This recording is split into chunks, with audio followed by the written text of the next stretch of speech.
अस्सलाम वालेकुम नाज़रीन, मैं शेख रहमत अली, आप देख रहे हैं क्राइम टुडे न्यूज़। नाज़रीन, के कविता ने आखिरकार अपनी पार्टी को लॉन्च कर दिया और ये पार्टी का नाम रखा टीआरएस।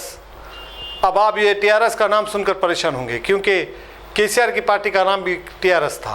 फिर कविता ने एक ऐसा टीआरएस का नाम रखा। केसीआर का जो पार्टी थी टीआरएस, उसका नाम था तेलंगाना राष्ट्रीय समिति। इसके बाद वो बीआरएस कर दिए थे, लेकिन कविता ने अपनी पार्टी का नाम तेलंगाना राष्ट्रीय सेना रखा, यानी टीआरएस। और अब ये पार्टी लॉन्च हो गई है और हज़ारों की तादाद यहाँ पर पहुँची थी और कविता को मुबारकबाद दी। कविता ने ये कहा कि हर कोई तेलंगाना में अपनी अपनी फ़ायदे के बारे में सोच रहा है, अपने अपने मफाद के बारे में सोच रहा है और अवाम के बारे में कोई नहीं सोच रहा है, क्योंकि इनके वालिद यानी केसीआर फार्म हाउस पे ज़्यादा रह रहे हैं। इसका फ़ायदा उठाया जा रहा है केटीआर की जानिब से और केटीआर सीएम बनने की कोशिश में है।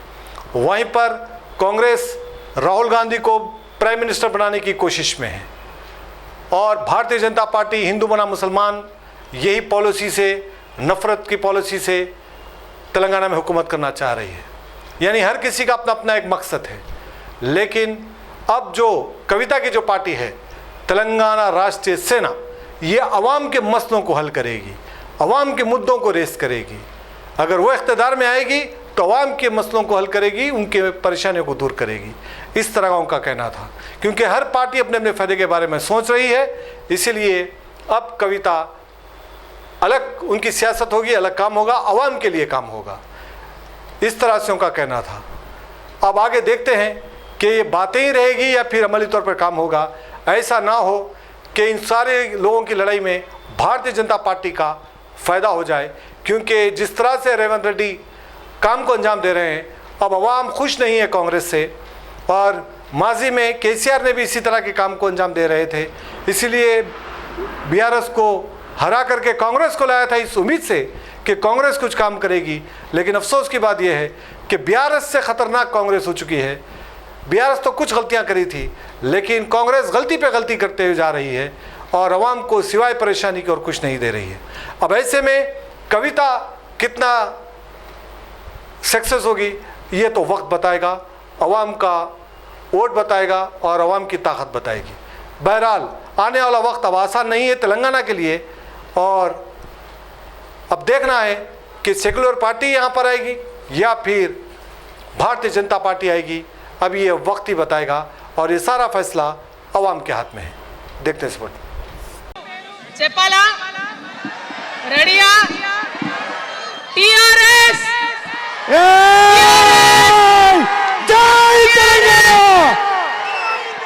जय टीआरएस, जय तेलंगाना, जय तेलंगाना, जय तेलंगाना, तेलंगाना राष्ट्र सेना, जय तेलंगाना राष्ट्र सेना, जय तेलंगाना राष्ट्र सेना, जय तेलंगाना राष्ट्र सेना।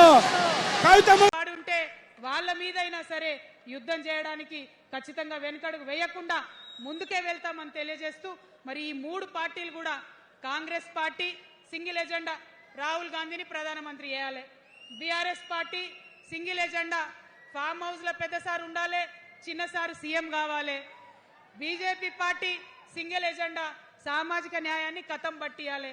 కాబట్టి ఈ మూడు పార్టీల మీద కూడా యుద్ధం చేసేది ఉన్నది.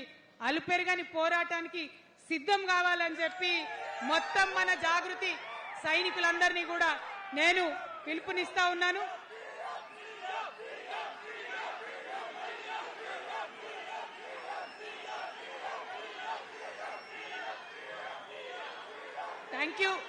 Thank you. టిఆర్ఎస్ పార్టీ బలోపేతానికి పనిచేసిన వ్యక్తినే నేను కూడా. ఆనాటి కేసీఆర్ వేరు, ఇప్పటి కేసీఆర్ వేరు. ఆనాటి కేసీఆర్కి తెలంగాణలో చేనేత కార్మికులు చచ్చిపోతుంటే భిక్షాటన చేసిన కేసీఆర్ ఆనాటి కేసీఆర్. ఇయాలటి కేసీఆర్ మారిన మనిషి, మనిషి, మన మనిషి కాదు. ఏమైంది ఇయాలటి కేసీఆర్కి? హైడ్రాల ఇల్లు కూలిపోతుంటే అరుస్తున్నారు, అన్నా ఎక్కడున్నావు రా, వచ్చిండ్రా? రాలే.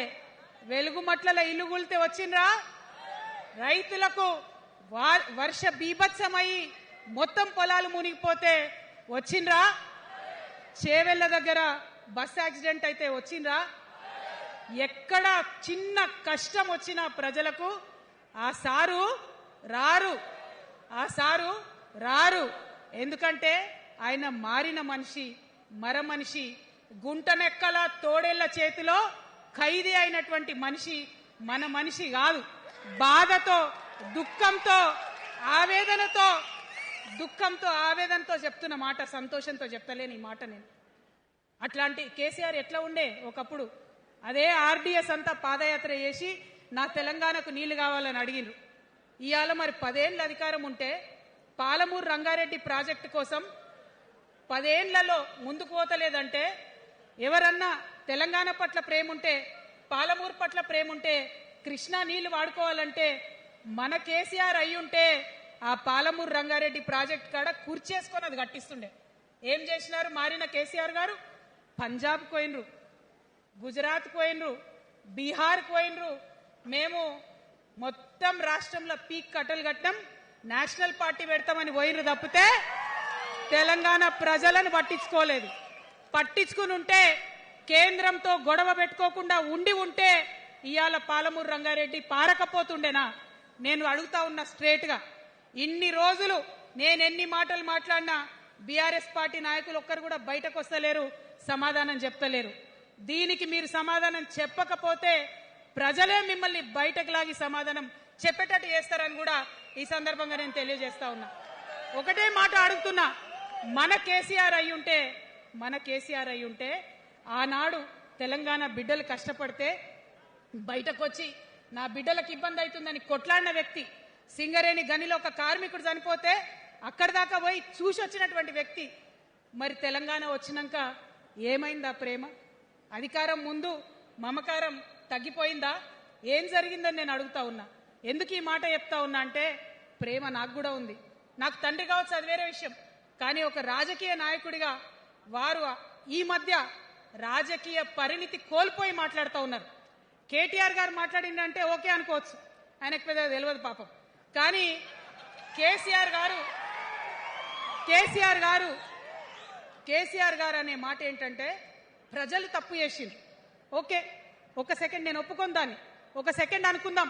ప్రజలు తప్పు చేస్తే నేను ఒక తల్లిగా అడుగుతున్నా, నేను నా కొడుకో మాట చెప్తా, వాడు వినలేదనుకో, కింద పడ్డాడు అనుకో, ఇడిచిపెడతానా? దగ్గర తీసుకొని మంది అనా?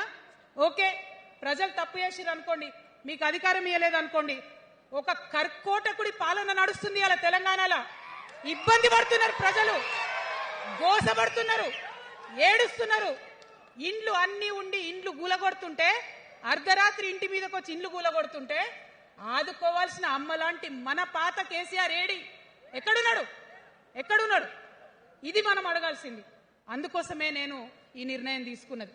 నన్ను పార్టీలోంచి బయటకేస్తే నేను వెంటనే పార్టీ పెట్టలే. ఆనాడు కూడా చెప్పినా, నేను ఆలోచన చేస్తున్నా, మారతారేమో అని చూసిన, పదే వేచి చూసిన. ఇవాళ నన్ను పార్టీలోకి వెళ్ళి సస్పెండ్ చేసి 10 నెలలైంది. నాకు నిజంగా మంచిగానే అయింది. ఎందుకు తెలుసా? ఆనాడు ఉద్యమకారులను ఇబ్బంది పెడుతుంటే నేను ఇంకా గట్టిగా మాట్లాడలేదు. ఆనాడు మీకు జరిగింది, ఇవాళ నాకు జరిగింది. కొత్త ఏం లేదు. కేసీఆర్ కోసం, టీఆర్ఎస్ పార్టీ కోసం, ఆనాడు తెలంగాణ ఉద్యమం కోసం ఇండ్లు అమ్ముకొని, భూములు అమ్ముకొని, ప్రతి ఊర్లో టీఆర్ఎస్ కండువా వేసుకొని పోరాటం చేసినటువంటి కార్యకర్తలు ఎక్కడున్నారు ఇవాళ?